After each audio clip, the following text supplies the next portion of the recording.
जय हिंद साथियों, मैं आपका फ्रेंड विजय अपने YouTube channel IT technical power tip पर स्वागत हूँ। फ्रेंड्स, प्रीवियस क्लास में हमने रेलवे साइंस के क्वेश्चनों को देखा था प्रीवियस ईयर में जो भी आए हुए।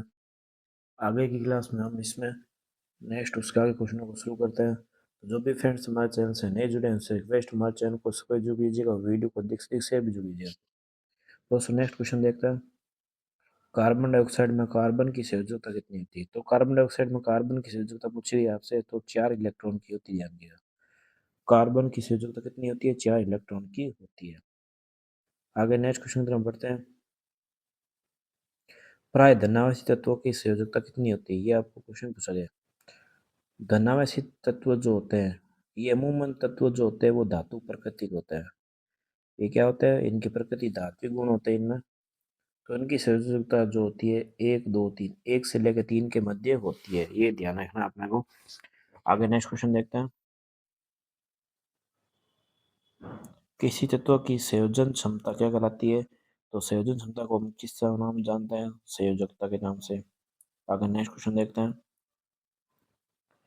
क्योंकि कार्बन चतुर संयोजक होने के कारण और उसके सहसंयोजी बंध के कारण कार्बन दर्शाता है। कार्बन में बॉन्ड पूछा गया है और कार्बन को क्या बताया गया? चतुर संयोजी। हमको पता है कार्बन की संयोजकता कितनी होती है? 4 इलेक्ट्रॉन की होती है। उसके मध्य सहसंयोजी बंध भी पाया जाता है। तो कार्बन में कैसा रूप पाया जाता है, ये हमसे पूछा गया है। तो कार्बन में अगर हम बात करें दोस्तों, तो कार्बन में श्रृंखला बंधन पाया जाता है। यानी कि इसको हम चेन बॉन्ड कह सकते हैं। श्रृंखला को चेन बॉन्ड कह सकते हैं। श्रृंखला बंधन यानी कि चेन बॉन्ड। यानी कि कार्बन में इस तरीके से सर्वाधिक चयन क्षमता पाई जाती है, क्योंकि कार्बन के अगर मैं बात करूँ बहुत सारे कई रासायनिक कार्बनिक यौगिक बनते हैं। कार्बन के सर्वाधिक यौगिक बनते हैं, कार्बनिक यौगिक इनको बोला जाता है। तो कार्बन में श्रृंखला बंधन का गुण पाया जाता है, इस बात को ध्यान रखना। आगे नेक्स्ट क्वेश्चन देखते हैं। निम्न में से कौन सा विकल्प सहसंयोजी यौगिक का गुण नहीं है? आपसे पूछा गया है। तो इस क्वेश्चन में आपको ये पूछा गया है कि सहसंयोजी यौगिक का गुण नहीं है। क्या नहीं है? निम्न गणना को तो सहसंयोजी बंध जो होता है कमजोर प्रकृति का बल होता है। तो सहसंयोजी बंध जो है आपका, उसकी प्रकृति क्या होती है कि गलनांक क्या होता है? निम्न होता है और क्वथनांक निम्न होता है। ऊष्मा और विद्युत का क्या होता है? उचालक होता है यानी दुर्बल चालक होता है। जल में अविलय होता है और कार्बनिक विलायकों में विलय होता है। तो कौन सा गुण नहीं है, ये आपसे पूछा गया है। तो उच्च गलनांक और क्वथनांक नहीं पाया था। सहसंयोजी बंध होता है कमजोर प्रकृति का बल होता है, इसलिए इसका गलनांक उच्च नहीं होता, निम्न होता है। ठीक है। अगर नेक्स्ट क्वेश्चन देखते हैं हम। सहसंयोजी यौगिक। अब सहसंयोजी यौगिक के बारे में आपसे पूछा गया। जुड़ने वाले परमाणुओं में इलेक्ट्रॉन की साझेदारी द्वारा बनते हैं। इनमें सभी विद्युत के कुचालक होते हैं। का गलनांक क्वथनांक क्या होता है? निम्न होता है। तो ये सारे स्टेटमेंट सहसंयोजी यौगिक के बारे में सारे सही है। मैंने आपको भी बताया कि ये विद्युत के कुचालक होते हैं, इनका गलनांक क्वथनांक निम्न होता है और इलेक्ट्रॉन की साझेदारी के द्वारा ये सहसंयोजी यौगिक बनता है। नेक्स्ट क्वेश्चन देखते हैं। सहसंयोजी बंध दो परमाणु के बीच किसके द्वारा बनता है? तो इलेक्ट्रॉनों की साझेदारी के द्वारा सहसंयोजी बंध पाया जाता है। ये ध्यान रखना है। आपस में इनमें जो होता है इलेक्ट्रॉन की साझेदारी इसमें पाया जाता है। तो सहसंयोजी बंध इन्हीं में पाया जाता है। आगे नेक्स्ट क्वेश्चन देखते हैं। सहसंयोजी आबंध के दो परमाणु के बीच आबंधों की संख्या यानी बॉन्ड की संख्या पूछ रहा है, कितनी हो सकती है? तो अधिकतम संख्या हो सकती है 3। आगे नेक्स्ट क्वेश्चन देखते हैं। क्यूप्रस ऑक्साइड है। क्यूप्रस ऑक्साइड में कॉपर की संयोजकता कितनी होती है? ये आपसे तो आपसे क्यूप्रस पूछा गया। क्यूप्रस में ध्यान रखिएगा +1 संयोजकता होती है। और अगर आपसे पूछ ले क्यूप्रिक में, तो क्यूप्रिक में होती है +2 संयोजकता। ठीक है ना। तो क्यूप्रस और क्यूप्रिक, क्यूप्रिक ऑक्साइड जो होता है उसकी संयोजकता 2 इलेक्ट्रॉन की होती है और क्यूप्रस में 1 इलेक्ट्रॉन की। नेक्स्ट क्वेश्चन देखते हैं आगे हम। निम्न में से किस तत्व में 3 संयोजित इलेक्ट्रॉन होते हैं? ये आपसे पूछा गया। तो आपसे 3 इलेक्ट्रॉन की पूछे गए। 3 संयोजित इलेक्ट्रॉन किसमें पाया जाता है? तो एल्यूमिनियम में।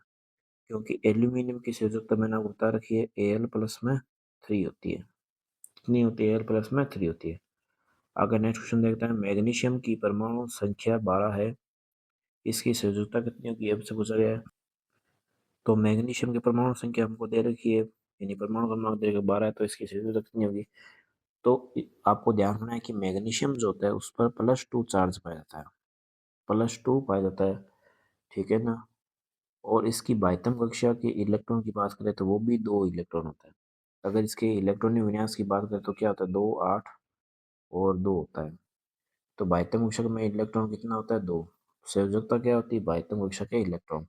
और अगर यहाँ से पूछ ले संयोजी, तो संयोजी इलेक्ट्रॉन वो अलग चीज होती है जो किसी से संयोजन करते हैं। आगे नेक्स्ट क्वेश्चन हम देखते हैं, अमोनिया में नाइट्रोजन की संयोजकता कितनी होती है बताइएगा। अमोनिया का सूत्र क्या होता है, NH3 होता है। आपको नाइट्रोजन की संयोजकता पूछी गई है, संयोजकता की बात हो रही है ना कि संयोजी इलेक्ट्रॉन की। तो नाइट्रोजन संयोजकता कितनी होती है, 3 इलेक्ट्रॉन की। अगर संयोजी इलेक्ट्रॉन पूछ ले तो नाइट्रोजन में 5 होती है, ठीक है ना। संयोजी इलेक्ट्रॉन की बात है, लेकिन संयोजकता पूछी गई है तो संयोजकता 3 इलेक्ट्रॉन की होती है, क्योंकि इसका अगर हम इलेक्ट्रॉनिक विन्यास निकालें तो नाइट्रोजन में आपको पता है कि 7 नंबर पे आता है, ठीक है। तो 7 इलेक्ट्रॉन की है, तो इसमें हमको पता है कि परमाणु क्रमांक इसका कितना 7 होता है। तो इसका इलेक्ट्रॉन विन्यास की बात करें तो 2 और 5 होता है। अब इसको पूरा अष्टक करने के लिए 3 इलेक्ट्रॉन की आवश्यकता होती है, तो यही इसकी क्या होती है, संयोजकता होती है। अच्छा, नाइट्रोजन जो है एक गैस है, ये सभी को पता है, लेकिन नाइट्रोजन पर आवेश चार्ज कौन सा होगा, नेगेटिव होगा, ठीक है ना। इसलिए ये क्या हो गई, अधातु प्रकृति हो गई। अगर नेक्स्ट क्वेश्चन हम देखते हैं, अब ये क्वेश्चन आपसे पूछा गया, देखिए इसको थोड़ा जूम आउट कर लेते हैं हम। एक सहसंयोजी अणु नहीं है, कौन सा नहीं है, ये आपको पूछा गया है। क्वेश्चन आपको पूछा गया है रेलवे ग्रुप डी में, तो कौन सा सहसंयोजी अणु नहीं है, ये आपको बताना है। तो इसका आंसर बताइए क्या होगा। तो ये जो आपको दे रखा है, जैसे ये आपको H2O दे रखा है, ये आपको दे रखा है NH3, तो ये सारे सहसंयोजी बंध है, ठीक है ना। और ये Cl4 है, क्लोरीन में Cl4 है, तो ये सभी सहसंयोजी बंध है। और ये वाले वैद्युत संयोजी है, कैल्शियम ऑक्साइड दे रखा है आपको CaO, तो ये वैद्युत संयोजी होता है। वैद्युत संयोजी जो अणु होते हैं जिनके मध्य वैद्युत संयोजी का गुण पाया जाता है, तो इसमें जो हम बात करें तो इनके गलनांक उतना क्या होते हैं, थोड़े उच्च होते हैं, किसकी तुलना में, सहसंयोजी की तुलना में। सहसंयोजी जो बंध बनते हैं वो कमजोर प्रकृति के होते हैं, इसलिए इसका जो गलनांक और क्वथनांक होता है वो निम्न होता है। आगे नेक्स्ट क्वेश्चन हम देखते हैं, ऑक्सीजन के सापेक्ष क्लोरीन की संयोजकता कितनी है। तो क्लोरीन की आपको पूछी गई है ऑक्सीजन के सापेक्ष। तो अगर मैं बात करूं क्लोरीन की, तो इसका कितना होता है, 2, 8 और 7। तो 7 इसकी संयोजकता होगी, ये इसका इलेक्ट्रॉन विन्यास 2, 8, 7। आगे नेक्स्ट क्वेश्चन देखते हैं हम, एक तत्व है जो कि एक्स चतुर्संयोजी और तत्व वाई द्विसंयोजक है, इन दो तत्वों द्वारा बनाई होगी, कौन सा होगा बताइएगा। तो देखिएगा यहाँ पर फॉर्मूला तो वैसे दे रखा है एक्स वाई। अब इसमें यौगिक कैसे बनेगा देखिएगा, तो यहाँ पर संयोजकता दे रखी है चतुर्संयोजी 4 और 2 दे रखा है। तो यहाँ पर अगर बात करें तो संयोजकता के हिसाब से बात करें तो 4, 2 है, यानी कि कितना होगा, 2 और 1। लेकिन फॉर्मूले में जब भी लिखेंगे तो इसमें कितना होगा, XY2, यानी कि ये 1 हो गया तो ये 2 हो गया। तो ऐसा क्यों हुआ, क्योंकि यहाँ पर जब संयोजकता से जब फॉर्मूला जब बनता है तो इसको विपरीत कर दिया जाता है। तो कितना होगा, 2, 1 था, इसको क्या कर सकते हैं हम, 1, 2। तो यौगिक का फॉर्मूला क्या बनेगा, ये XY2। तो इस तरीके से ये इसका इलेक्ट्रॉनिक जो है इस हिसाब से इसका फॉर्मूला बनता है। आगे नेक्स्ट क्वेश्चन हम देखते हैं, लिथियम नाइट्राइड का फॉर्मूला क्या, ये हमसे पूछा गया, तो क्या होता है, Li3n। आगे नेक्स्ट क्वेश्चन हम देखते हैं, अब इसमें आपको संयोजकता बतानी किसकी क्या, हीलियम की 0, हाइड्रोजन की 1, ऑक्सीजन की 1। तो आपको संयोजकता बतानी है, गलत पहचान करनी संयोजकता, हीलियम की 0, हाइड्रोजन की 1, इसकी एकदम सही है, कार्बन की 4, ऑक्सीजन की 1। तो गलत पहचान करनी है तो ऑक्सीजन की ये नहीं होगी, ऑक्सीजन में जो होगी वो 2 होगी। 2 कैसे हो, क्योंकि ऑक्सीजन का फॉर्मूला क्या था, O2। इसके इलेक्ट्रॉनिक विन्यास की हम बात करें तो 2 और 6। अब इसको अगर पूरा अष्टक पूरा करना है तो इसको 2 इलेक्ट्रॉन की आवश्यकता होगी, तो इसलिए इसकी संयोजकता कितनी होगी, 2 इलेक्ट्रॉन की होती है। आगे नेक्स्ट क्वेश्चन हम देखते हैं। इलेक्ट्रॉन की संख्या n2 में आबंध बनाने में भाग लेता है। अगला क्वेश्चन आपसे पूछा गया कि इलेक्ट्रॉन की संख्या n2 में आबंध बनाने में भाग लेता है। तो n2 यानी कि यहाँ पर नाइट्रोजन के दो अणु हैं। कितने अणु हैं? नाइट्रोजन के दो अणु आपको दे रखे हैं, यानी कि ये नाइट्रोजन गैस बनानी है।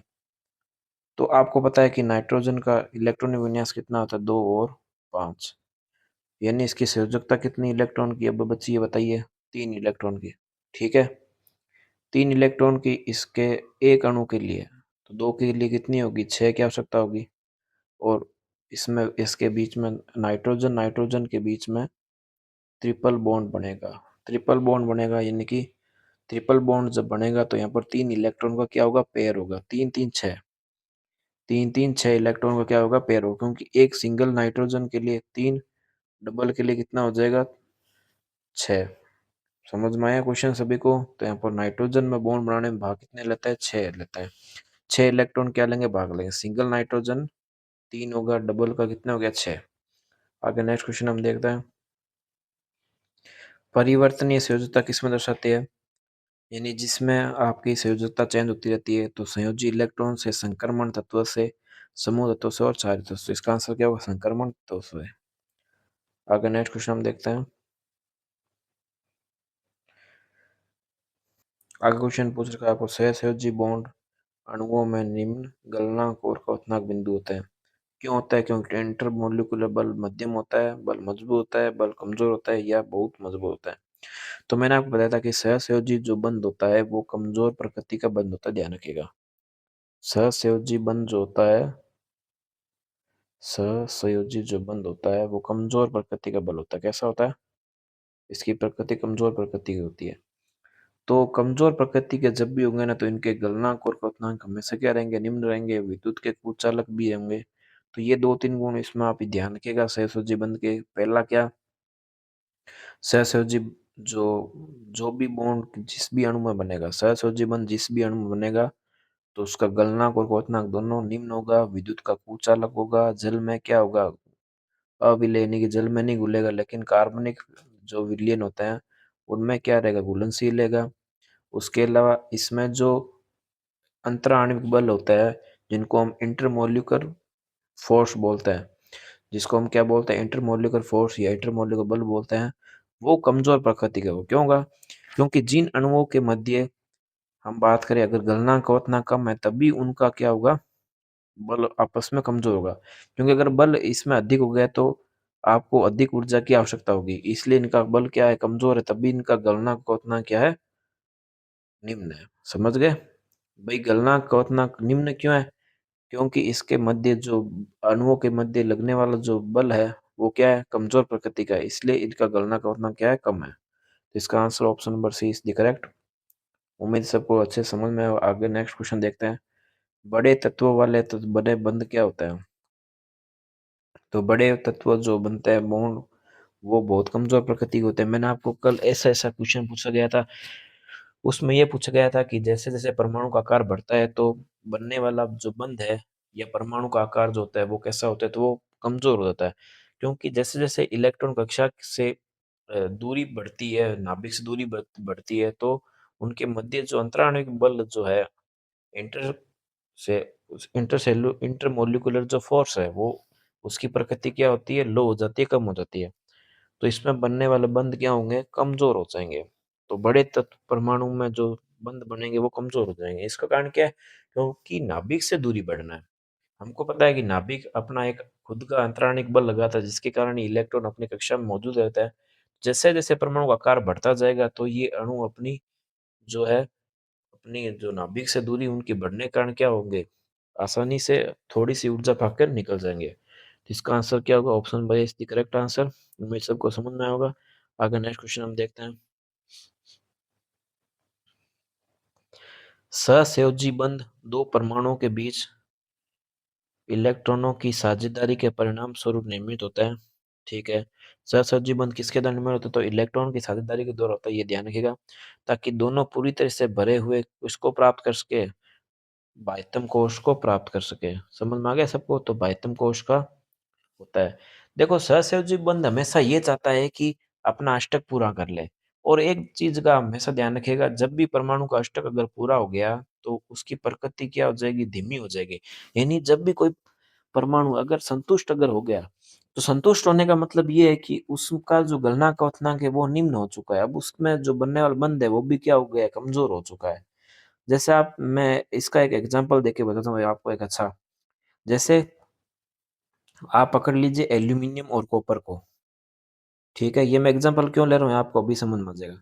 एल्यूमिनियम कॉपर है, एल्यूमिनियम पर +3 संयोजकता होती है और कॉपर पर +2 होती है। तो ये आप एल्यूमिनियम कॉपर को देख लीजिए, तो इनकी जो प्रकृति है, भौतिक जो इसकी स्थिति है, तो ये क्या होता है, मजबूत होता है। तो इनका जो गलनांक क्वथनांक है वो भी अधिक होता है और विद्युत का चालन भी करता है। तो इनका जो बल होता है, अंतराणिक बल अधिक मजबूत होता है, क्योंकि इनका अष्टक पूर्ण नहीं होता। और जब भी अगर इनका अष्टक पूर्ण होने की कोशिश करे तो उनके बंधे क्या हो जाएगा, सहसंयोजी बंध पाया जाएगा, जिसके गलनांक का उतना क्या हो जाएंगे, उसके कम हो जाएंगे। तो उम्मीद सबको समझ में आया होगा जो मैं बात आपको बताना चाह रहा हूँ। तो सहसहजी बंध जब भी बनेगा तो कमजोर प्रकृति का बनेगा, और जब भी ऐसी कंडीशन होगी तो क्या होगा, वो कोष को यानी कि अपना अष्टक पूरा करने की कोशिश करेगा। तो इसका आंसर क्या होगा, ऑप्शन नंबर ए भाइतम कोष। तो ये मैंने आपको बता दिया, तो इस क्वेश्चन में आपको कोई समस्या नहीं होनी चाहिए। अगर नेक्स्ट क्वेश्चन हम देखते हैं, संयोजी इलेक्ट्रॉन मौजूद होते हैं। संयोजी इलेक्ट्रॉन हमेशा कहाँ स्थित होते हैं, सबसे बाह्यतम कक्षा के इलेक्ट्रॉन क्या बोलते हैं, संयोजी इलेक्ट्रॉन कहते हैं, ये ध्यान रखिएगा। आगे नेक्स्ट क्वेश्चन हम देखते हैं, कौन सा आयनिक यौगिक का गुण है बताइए। तो आयनिक यौगिक का गुण क्या होता है, कठोर होता है, आसानी से नहीं टूटता है, ठोस मिट्टी में विद्युत का सुचालन करता है, मिट्टी के तेल पेड़ से विलयन घुलनशील होता है, गलना का उतना कुछ होता है। तो गुणधर्म पूछा गया आपसे, क्या होगा इसका, तो आपको आयनिक यौगिक का पूछा गया। तो आयनिक यौगिक का गुणधर्म क्या होता है, आयनिक यौगिकों के मध्य जो, अब जैसे सहसंयोजी बताया था, तो सहसंयोजी बंध जो है वो कमजोर प्रकृति का होता है। उसकी तुलना में अगर आयनिक यौगिकों की बात करें तो आयनिक यौगिकों के मध्य जो बंध पाया जाएगा वो अधिक मजबूत होगा, किसकी तुलना में, सहसंयोजी की तुलना में। जिसके कारण क्या होगा, इसका गलनांक क्वथनांक हमेशा क्या होता है, उच्च होता है। ये ध्यान रखना, क्या होता है, हमेशा हाई होता है। तो इसका answer option number A is the correct answer. क्वथनांक और गलनांक उच्च होता है, ठीक है ना। अच्छा, उसके अलावा इसमें और अगर मैं थोड़ी 2-3 चीजें और ऐड करना चाहूँ तो आप ऐसा ही याद रख सकते हैं इसमें, कि ये जल में विलय होते हैं और कार्बनिक विलय में क्या नहीं होता, विलय नहीं होता। कार्बनिक विलयन में ये विलय नहीं होता है और ये विद्युत का चालन करता है, ये ध्यान रखिएगा, ठीक है। इसलिए आयनिक यौगिकों के बंध जो होते हैं वो अधिक मजबूत होते हैं, इसलिए इसका गलनांक उतना क्या होगा, उच्च होगा। आगे नेक्स्ट क्वेश्चन हम देखते हैं। अब देखिए, गल आयनिक यौगिक और सहसंयोजी यौगिक आपको ढंग से पढ़ के जाना। क्वेश्चन एनटीपीसी ग्रुप डी सभी एग्जाम पूछा गया है, तो ढंग से इसको पढ़ के जाइएगा। आगे नेक्स्ट क्वेश्चन हम देखते हैं। अब क्वेश्चन जो है हमारा ऑक्सीकरण अपसेंस है। फ्रेंड्स, मैं आपको एक चीज बताता हूँ, जो भी ग्रुप डी की एग्जाम की तैयारी कर रहे हैं तो ऑक्सीकरण अपचयन ढंग से जरूर पढ़ के जाइएगा, और हो सके अगर आपके पास समय है तो एनसीईआरटी बुक से जरूर पढ़ के जाइएगा, क्योंकि ऑक्सीकरण अपचयन में से क्वेश्चन काफी पूछे जाते हैं और एनसीईआरटी बुक से डायरेक्ट क्वेश्चन बनते हैं। तो हो सके तो आप इसको जरूर रीड करके जाइएगा। तो इससे रिलेटेड, ऑक्सीजन अपचयन से रिलेटेड क्वेश्चन को देख लो, तब देखिए, अभिक्रिया MgO प्लस में CO, Mg प्लस CO2 में किस पदार्थ का ऑक्सीकरण होता है, ये आपसे पूछा गया है। तो ऑक्सीकरण अपचयन के बारे में थोड़ा मैं आपको इंट्रोडक्शन दे देता हूँ। ऑक्सीकरण का मतलब ये होता है ऑक्सीजन निकलना, इस बात का ध्यान रखिएगा। ऑक्सीकरण है, तो ऑक्सीकरण में माफ कीजिएगा, ऑक्सीकरण में आपकी ऑक्सीजन हमेशा जुड़ती है, ठीक है ना, और हाइड्रोजन निकलता है। ऑक्सीकरण में क्या होता है, हमेशा ऑक्सीजन जुड़ती है और हाइड्रोजन निकलता है। और अपचयन में जस्ट इसका उल्टा हो जाता है। अपचयन में क्या होता है कि आपकी ऑक्सीजन निकलती है और हाइड्रोजन जुड़ता है। और भी इसकी कई सारी डेफिनेशन है। ऑक्सीकरण अपचयन अपने आप में एक बड़ा टॉपिक है, अगर आप इसको देखे चले 11th-12th एनसीईआरटी बुक में ऑक्सीकरण अपचयन एक अलग टॉपिक भी दे रखा होता है। तो ज्यादा इसमें नहीं देते जाते हुए, ऑक्सीकरण अपचयन मैंने बता दिया है। ऑक्सीकरण क्या होता है, ऑक्सीजन का जुड़ना ऑक्सीकरण कहलाता है, हाइड्रोजन का निकलना ऑक्सीकरण कहलाता है। जस्ट इसका उल्टा अपचयन। अपचयन में क्या होगा, आपकी ऑक्सीजन क्या होगी, बाहर निकलेगी और हाइड्रोजन जुड़ेगा। अब क्वेश्चन में क्या पूछा हुआ है ये हम देख लेते हैं। तो किस पदार्थ का ऑक्सीकरण होता है ये आपसे पूछा गया है। मैग्नीशियम का, कार्बन मोनोऑक्साइड का, कार्बन डाइऑक्साइड का, या मैग्नीशियम ऑक्साइड का। तो देखिएगा, अब आपको एक अभिक्रिया दे रखी है, मैं थोड़ा अभिक्रिया के बारे में बताता हूँ। ये MgO है, यानी मैग्नीशियम ऑक्साइड, ये CO कार्बन मोनोऑक्साइड, ये मैग्नीशियम है, ये CO2 कार्बन डाइऑक्साइड है।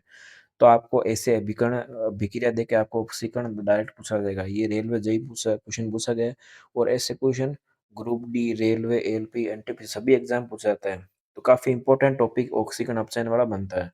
और इस टॉपिक को आप अगर हो सके तो एनसीईआरटी बुक से जरूर पढ़िएगा, 10th क्लास की बुक में उसमें सबसे बेस्ट ये चीजें दे रखी है, तो वहां से आप पढ़ के जाइएगा तो उसमें कोई समस्या नहीं होगी आपको। तो एमजीओ प्लस में सीओ, अब देखिएगा ऑक्सीकरण, मैंने बताया कि ऑक्सीजन जुड़ना क्या कहलाता है, ऑक्सीकरण कहलाता है, या ऑक्सीकरण में वृद्धि होना, ऑक्सीजन वृद्धि होना। तो यहाँ पर देखिए ऑक्सीकरण का पूछा, यानी ऑक्सीजन जुड़ेगी जुड़ेगी। तो देखिए ये एमजीओ जो है इसमें तो अपचयन हो रहा है, देखिए ऑक्सीजन इसके साथ जुड़ी हुई थी लेकिन ऑक्सीजन इसमें जाके आगे हट गई है, यानी ऑक्सीजन इसमें क्या हो गई, हट चुकी है, इसको हम नहीं गिनेंगे। अब देखिए इसको पकड़िए कार्बन मोनोऑक्साइड, ये आपका हमेशा क्या होता है, अभिकारक, ध्यान रखिएगा। जो लेफ्ट हैंड साइड लिखा जाता है वो आपका अभिकारक होता है और इधर राइट हैंड साइड जो बनता है वो हमेशा उत्पाद होता है। तीर के दाहिनी तरफ हमेशा आपको प्रोडक्ट मिलता है, यानी रिजल्टेंट जो आपको प्रोडक्ट है वो मिलता है। तो अभिकारक हमेशा तीर के लेफ्ट साइड होता है और उत्पाद दाहिनी तरफ होता है। तो यहाँ पर सीओ जो है कार्बन मोनोऑक्साइड है, वो CO2 में चेंज हो चुका है। कार्बन मोनोऑक्साइड अपने आप में एक गंधहीन गैस है लेकिन एक जहरीली प्रकृति गैस है, दम गोटू गैस इसको मानते हैं। तो कार्बन मोनोऑक्साइड किस में चेंज हो रही, CO2 में। तो यहाँ पर ऑक्सीजन में वृद्धि हो रही, देखिए ऑक्सीजन, पहले ऑक्सीजन का एक अणु था, अब कितना हो गया, दो, यानी ऑक्सीजन में वृद्धि क्या कहलाती है, ऑक्सीकरण कहलाती है। तो इसका करेक्ट आंसर क्या होगा, कार्बन मोनोऑक्साइड, माफ कीजिए कार्बन मोनोऑक्साइड, क्योंकि ऑक्सीकरण में वृद्धि हो रही है ना, तो CO से CO2 बनना है, तो ऑक्सीकरण किस पदार्थ का हो रहा है, तो प्रॉपर कार्बन मोनोऑक्साइड का ऑक्सीकरण हो रहा है। तो उम्मीद है सबको समझ में आएगा। दोस्तों ऐसे क्वेश्चन जरूर पूछे जाते हैं, कोई ना कोई एग्जाम रिपीट होता है, तो ढंग से इनको पढ़ के जाइएगा। तो मैं आपको दोनों बताता हूँ क्या क्या चीजें एमजीओ में।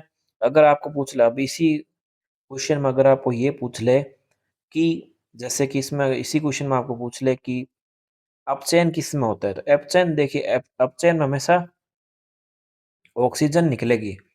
तो यहाँ पर एमजीओ, तो अपचयन किसका हो रहा है, एमजीओ मैग्नीशियम ऑक्साइड का अपचयन हो रहा है। और अगर बात करें कि ऑक्सीकरण किसका हो रहा है, तो ऑक्सीकरण हो रहा है कार्बन मोनोऑक्साइड का। ये दो ही चीजें थी जो हमने अभिकारक के रूप में ली थी और उत्पाद के रूप में हमको ये मिला है, ठीक है ना। तो उम्मीद है सबको अच्छे से समझ में होगा। इसी क्वेश्चन पर इसलिए मैंने टाइम दिया क्योंकि ऐसा क्वेश्चन पूछते हैं, आपको ऑक्सीकरण अपचयन से रिलेटेड क्वेश्चन पूछे जाते हैं। आगे नेक्स्ट क्वेश्चन हम देखते हैं। तो खाद्य पदार्थों में दुर्गंध आने का कारण क्या होता है, बताइए, ऑक्सीकरण। क्यों होता है ऑक्सीकरण, क्योंकि आपको पता होगा कि जब भी कोई चीज ऑक्सीजन से रिएक्ट करती है तो वो क्या होती है, खराब हो जाती है।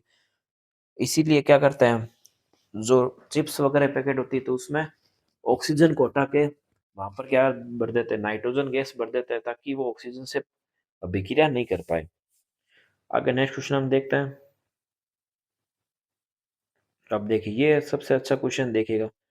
SnCl2 में SnCl2 प्लस में 2HgCl2, अभी ये आपको अभिक्रिया दे रखी है, इस अभिक्रिया में क्या चीज पूछ रहा है वो हम चीज देख लेते हैं। तो इसमें HgCl2 ऑक्सीकृत हो जाता है, SnCl2 ऑक्सीकृत हो जाता है, H2Cl2 ऑक्सीकृत हो जाता है, SnCl2 अपचयित हो जाता है। ये आपका क्वेश्चन ALP टेक्नीशियन पूछा गया था 2018 में। अब देखिए दोस्तों इस क्वेश्चन को करेंगे तो आपके बहुत कॉन्सेप्ट ऑक्सीकरण अपचयन से क्लियर होने वाले हैं। तो इस क्वेश्चन को आप ध्यान से जरूर समझिएगा। पहले वाले में आपको ऑक्सीजन दे रखी थी लेकिन इसमें आपको कोई ऑक्सीजन नहीं दे रखी है। इस क्वेश्चन सबसे मजेदार बात यही है। तो इस क्वेश्चन को आप तभी कर पाएंगे जब आपका ऑक्सीकरण अपचयन पूरा ढंग से इसका कॉन्सेप्ट क्लियर हो, अन्यथा ये क्वेश्चन आपसे नहीं हो, क्योंकि ऑक्सीकरण तो मैंने आपको पहले वाले क्वेश्चन बताया था कि ऑक्सीकरण क्या होता है, ऑक्सीजन जुड़ना है और हाइड्रोजन निकलना है। लेकिन इस क्वेश्चन में कहीं भी ऑक्सीजन और हाइड्रोजन दोनों का ही जिक्र नहीं है। तो इस प्रक्रिया में देखो, जो इलेक्ट्रॉनिक जो है वो डेफिनेशन इसमें काम आएगी, क्योंकि मैंने बताया था कि आपको कि ऑक्सीकरण अपचयन की कई डेफिनेशन आपको बुक्स में मिलेगी। कम से कम 11th क्लास की बुक आप पढ़ेंगे तो उसमें कम से कम 4 डेफिनेशन इसकी अलग अलग बनती है। एक इसकी इलेक्ट्रॉनिक डेफिनेशन भी एक अलग से होती है ऑक्सीकरण अपचयन की, ठीक है ना। अब इसमें क्या दे रखा है क्वेश्चन में, SnCl2 में क्या चीज ऑक्सीकृत और अपचयित हो रही है, तो ये आपको बताना है।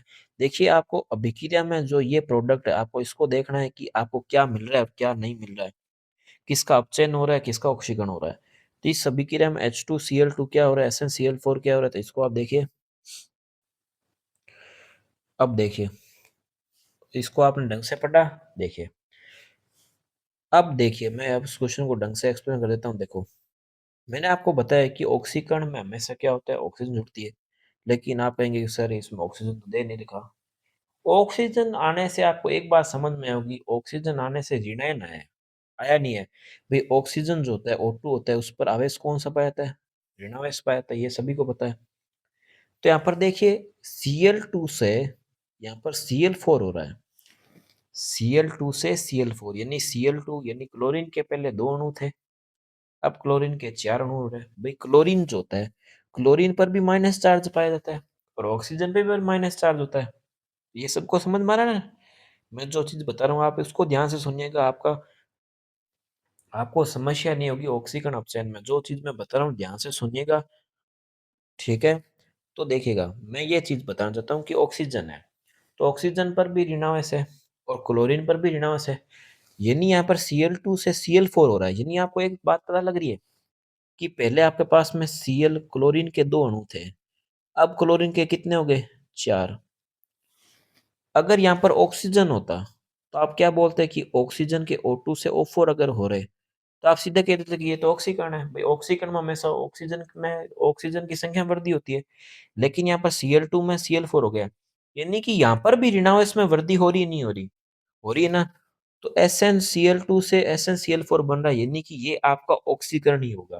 क्यों होगा? क्योंकि ऑक्सीकरण की एक डेफिनेशन ये भी बनती है कि इलेक्ट्रॉन का क्या बनना, वृद्धि होना, इलेक्ट्रॉनों की संख्या में वृद्धि होना, ये भी आपका एक ऑक्सीकरण होता है। इस बात का ध्यान रखिएगा। ऑक्सीकरण की एक डेफिनेशन ये भी बनती है कि ऑक्सीकरण की संख्या में वृद्धि होना, यानी पहली बात ऑक्सीकरण में वृद्धि होगी तो आप ऑक्सीकरण हो जाएगा, यानी ऑक्सीजन वृद्धि। दूसरी बात इलेक्ट्रॉनों में वृद्धि होना, ऋणावेश में वृद्धि होना, तो ये आपका क्या होता है, ऑक्सीकरण हो जाता है। तो इसका आंसर क्या होगा, ऑप्शन नंबर बी। अच्छा, इसमें एक दो क्वेश्चन मैं आपको और समझाता हूँ। जैसे इसमें क्वेश्चन अगर कल को आपको उल्टा पूछ ले, देखिएगा, तो इसमें देखिए, ये तो आपको समझ में आ गया SnCl2 के साथ में क्या हो रहा है, SnCl2 SnCl4 है, तो ये आपका हो रहा है ऑक्सीकरण। इसमें कोई दिक्कत समस्या परेशानी नहीं है सर, इसमें कोई समस्या हमको किसी भी तरह की नहीं है। आपने बता दिया ढंग से, SnCl2 है, क्लोरीन Cl2 से Cl4 बन रहा है, यानी कि ऋणावेश इसमें आ रहा है, ऋणायन बढ़ रहा है, ऋणायन की संख्या में वृद्धि हो रही है, नेगेटिव चार्ज बढ़ रहा है। तो नेगेटिव चार्ज जब भी बढ़ता है या ऑक्सीकरण जब भी बढ़ता है तो ऑक्सीकरण पाया जाता है, ऑक्सीडेशन होता है। अब HgCl2 ये वाला देखिए, HgCl2 के संबंध में कुछ इसमें ऑप्शन में दे रखा है कि वो भी मैं आपको बताता हूँ। HgCl2 ऑक्सीकृत हो जाता है, ये नहीं होता है ऑक्सीकृत, ये आपको साफ दिख रहा है, देखिएगा। HgCl2 के साथ ऑक्सीकृत नहीं हो रहा है और HgCl2 ऑक्सीकृत हो रहा है क्या, ये भी नहीं हो रहा है। दोनों ही ऑक्सीकृत नहीं हो रहे। आपका सिर्फ ऑक्सीकृत क्या होता है, SnCl2 होता है। SnCl2 अपचयित हो जाता है, ये तो नहीं होता। लेकिन HgCl2 एक्चुअल में क्या हो रहा है, ये आपको पता लग रहा है क्या? HgCl2 एक्चुअल में क्या हो रहा है, तो इसमें अगर मैं प्रॉपर देखूं तो इसमें कुछ ज्यादा पता हमको लग नहीं रहा, क्योंकि यहाँ पर आगे 2 दे रखे हैं। लेकिन अगर इसको आप माने तो इसका मेरे हिसाब से ऑक्सीकृत नहीं होकर इसका अपचयन होना चाहिए, क्योंकि देखिए इसमें अपचयन का ऑप्शन कहीं भी नहीं दे रखा। HgCl2 का अपचयन का कहीं भी नहीं लिखा हुआ है, ठीक है ना? तो इसका आंसर अगर आपको पूछ ले कि HgCl2 के संदर्भ में इस अभिक्रिया में क्या हो रहा है, तो अपचयन हो रहा है। इस बात का ध्यान रखिएगा, क्या हो रहा है, अपचयन। क्योंकि देखिए इसके ऑप्शन में HgCl2 में ऑक्सीकृत ही दे रखा है। यहाँ पे भी HgCl2 ऑक्सीकृत लिखा हुआ है, यहाँ पे भी ऑक्सीकृत हो रहा है। यहाँ पर ऑक्सीकृत नहीं हो रहा है, यहाँ पर रिडक्शन हो रहा है, अपचयन हो रहा है, ठीक है ना? क्या हो रहा है, यहाँ पर अपचयन हो रहा है। लेकिन इस क्वेश्चन में आपको ऑक्सीकरण निकालना था, इसलिए मैंने दोनों चीजें आपको बता दी, ऑक्सीकरण और अपचयन की। तो इस अभिक्रिया में HgCl2 के साथ क्या हो रहा है, इसका रिडक्शन हो रहा है, यानी इसके धन चार्ज में वृद्धि हो रही है, ठीक है। इसमें आगे मैं आपको जब और क्वेश्चन इसमें आगे अगर आते हैं तो उसमें आपको मैं अपचयन के बारे में भी अच्छे से बता दूंगा। आगे नेक्स्ट क्वेश्चन हम देखते हैं। अब देखिए इसमें जैसे लिख ही रखा है, देखिए अब इसमें एक्सप्लेनेशन इसमें लिखी है। तो Hg+2 इसमें क्या हो रहा है, इसका रिडक्शन हो रहा है, ये मैंने आपको बताया दी, बताइए नहीं बताई भाई, इसका तो अपचयन हो ही रहा है आसानी से। तो आगे नेक्स्ट क्वेश्चन हम देखते हैं। अब देखिए, अब इस क्वेश्चन को आप करने की कोशिश कीजिएगा, इसका आंसर क्या होना चाहिए? बताइए। अब इस क्वेश्चन में देखिएगा H2O2 प्लस Cl2 2HClO2 इस विक्रिया H2O2 का पूछा है क्या हो रहा है? तो H2O2 अपचयक हो रहा है। बताइएगा अपचय कैसे हो रहा है बताइए? ये H2O2 है और यहाँ पर क्लोरीन है। ऑक्सीजन तो बाहर निकल गई इसमें से भाई, ऑक्सीजन इसके साथ हो रही है, ऑक्सीजन बाहर निकले, ऑक्सीजन बाहर निकलना क्या कहलाता है? अपचयन कहलाता है। ये मैंने पहले बता दी भाई। जिस अभिक्रिया में आपका जो है ऑक्सीजन जुड़े वो आपका ऑक्सीकरण है, और जिसमें ऑक्सीजन निकले वो आपका क्या है? रिडक्शन है, यानी अपचयन है। दोस्तों आज की क्लास आपको उम्मीद है पसंद आई होगी। अगर दोस्तों चैनल पर आप नए हैं तो चैनल को सब्सक्राइब जरूर कीजिएगा और वीडियो को देख से शेयर भी जरूर कीजिएगा।